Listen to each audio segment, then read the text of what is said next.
మన నోటిని ఎలా ఉంచుకోవాలి? ನಮ್ಮ ಬಾಯಿಯನ್ನು ನಾವು ಹೇಗೆ ಇಟ್ಟುಕೊಳ್ಳಬೇಕು? హల్లెలూయా. మన నోటిని ఎలా ఉంచుకోవాలి? ನಮ್ಮ ಬಾಯಿಯನ್ನು ನಾವು ಹೇಗೆ ಇಟ್ಟುಕೊಳ್ಳಬೇಕು? మాట్లాడకపోతున్నా పోతున్నాడు. ఆ విధమైన మాటలు మాట్లాడుతూ ಆ ವಿಧವಾದ ಮಾತುಗಳನ್ನು ಆಡುವ ಮೂಲಕ ದೇವರು ಒಂದು ಆಶೀರ್ವಾದವನ್ನು ಮಾಡಲಿಕ್ಕಿದ್ದಾನೆ. ఒకసారి ప్రొవర్బ్స్ చాప్టర్ 23:16 చదువుతారా? ప్రొవర్బ్స్ చాప్టర్ 23:16 మనం అబద్ధాలు వింటే వచ్చినాం అనుకోండి, ಒಂದು ವೇಳೆ ನಾವು ಸುಳ್ಳುಗಳನ್ನು ಆಡಿ ಮನೆಗೆ ಬಂದ್ರೆ ನಾವು మన మనసు ఏమవుతుంది? ನಮ್ಮ ಮನಸ್ಸು ಏನಾಗ್ತದೆ? ఓ నేను అబద్ధాలు చెప్పింది ಇವತ್ತು ನಾವು ಸುಳ್ಳಾಡಿದ್ರಲ್ಲ అని ఒక గిల్టీ ఫీల్ అవుతుంది. ಒಂದು ನೋವು ನಮ್ಮಲ್ಲಿರ್ತದೆ. అయితే యథార్థముగా ఉన్నట్టుగా మాట్లాడితే మన అంతర్నేత్రములు అంటే ప్రతి ఒక్క అవయవాలు సంతోషిస్తాయంట.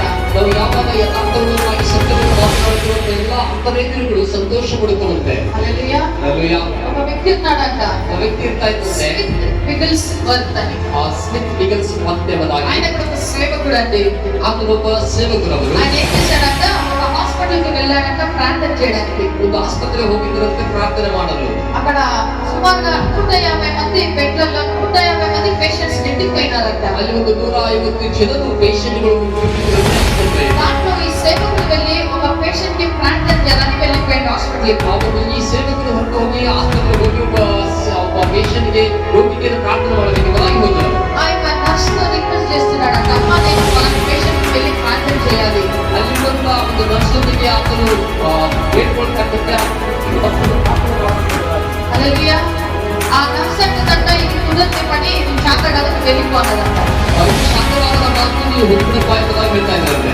లేదు లేదు నేను ప్రార్థన చేయాల్సిందే. ಇಲ್ಲೇ ಪ್ರಾರ್ಥನೆ ಮಾಡಬೇಕು. చాలా మాట్లాడారంట అక్కడ. ತುಂಬಾ ಒಂದು ವಾದ ನಡೀತಂತೆ. ఆయన అన్నాడంట, ప్రభుత్వంతో మాట్లాడుతున్నాడు, నేను వెళ్ళి ప్రార్థన చేయాలి. ಕರ್ತನೊಂದಿಗೆ ಮಾತನಾಡ್ತಾ ಇದ್ದಾರೆ, ನಾನು ಹೋಗಿ ಅವರಿಗೆ ಪ್ರಾರ್ಥನೆ ಮಾಡಬೇಕು. ఆమెమన్నదంట, ಅವಳೇನು ಹೇಳಿದಂತೆ, నిజంగా నీ యేసుక్రీస్తులో శక్తి ఉంటే, ನಿಜವಾಗಿ ನಮ್ಮ ಯೇಸು ಕ್ರಿಸ್ತನಲ್ಲಿ ಶಕ್ತಿ ಇದ್ದರೆ, నిజంగా యేసుక్రీస్తు నిజమైన దేవుడైతే, ಯೇಸು ಕ್ರಿಸ್ತನು ನಿಜವಾದ ಕರ್ತನು ಆಗಿದ್ದಾರೆ, ఈ 150 మంది పేషెంట్లను బాగు చేయాలన్నమాట. ಈ 150 ರೋಗಿಗಳನ್ನು ಗುಣಪಡಿಸಬೇಕು ಎಂಬುದಾಗಿ ಹೇಳಿದಂತೆ. హల్లెలూయా.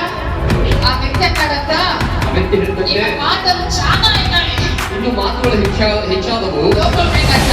ಹೊರಗೆ ಹೋದಂತೆ 150 మంది పేషెంట్స్ కాడికి వెళ్ళిపోయాడు. 150 ಜನರ ರೋಗಿಗಳಿಗೆ ಹೋದಂತೆ. ఒకటేసారి చేయి చాపాడంట. ಮೊದಲನೇ ಬಾರಿ ಕೈ ಚಾಚಿದಂತೆ. యేసుక్రీస్తు యొక్క ప్రేమ ఇక్కడ ఉండే ప్రతి రోగిపై విపరీతంగా కన్నాడంట. ಕ್ರಿಸ್ತನ ಒಂದು ಪ್ರೀತಿ ಇರುವಂತ ಪ್ರತಿಯೊಬ್ಬ ರೋಗಿಯ ಮೇಲೆ ಸುರಿಯುವುದೆಂಬುದಾಗಿ. ఆ మాటలు ఎప్పుడైతే అని ఆయన బయటికి వచ్చేసాడంట. ಯಾವಾಗ ಈ ಮಾತನ್ನು ಹೇಳಿ ಹೊರಗಡೆ ಬಂದವು, బయటికి వచ్చిన నెక్స్ట్ డే ఆయన పోయి సభకు సువార్తను ప్రకటించడానికి నిలబడుకున్నాడు. ಅವನು ಮಾರನೇ ದಿನ ಒಂದು ಸುವಾರ್ತೆ ಸಭೆ ಒಂದು ಸುವಾರ್ತೆಯನ್ನು ಪ್ರಕಟಿಸುವುದಕ್ಕೆ ನಿಂತರಂತೆ.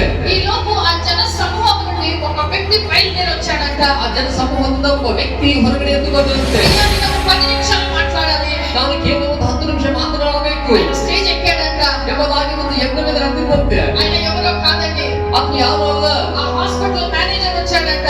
ಹಾಸ್ಪಿಟಲ್ ಇರುವಂತ ಮೇನೇಜರ್ అయ్యా, నువ్వు ఇంత ప్రార్థన చేసి వెళ్ళావు. ಅಯ್ಯ ನಿನ್ನ ವಿರುದ್ಧ ಪ್ರಾರ್ಥನೆ ಮಾಡಿ ಹೋಗಿ రాత్రి 150 మంది బెడ్స్ అన్ని ఖాళీ అయిపోయాయి. 50 ಜನ ರೋಗಿಗಳು ಎಲ್ಲರೂ ಕೂಡ ಬೆಂಗಳೂರು ಹಾಸಿಗೆಗಳು ಖಾಲಿಯಾಗಿವೆ. అందరూ స్వస్థపడారు.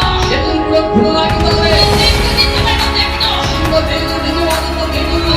మాట్లాడిన మాటలు యథార్థమైన మాటలు. ನೀವು ಮಾತನಾಡುತ್ತ ಮಾತುಗಳು ಯಥಾರ್ಥವಾದಂತ ಮಾತುಗಳು. మాటల్లో శక్తి ఉన్నది. ನಿಮ್ಮ ಮಾತುಗಳಲ್ಲಿ ಶಕ್ತಿ ಇದೆ. ನೀವು ಶ್ರಮೆಯನ್ನು ಗಟ್ಟಿಗೆ యథార్థమైన మాటల్లో శక్తి ఉన్నది. ಯಥಾರ್ಥವುಳ್ಳ ಮಾತುಗಳಲ್ಲಿ ಶಕ್ತಿ ಇದೆ. యథార్థమైన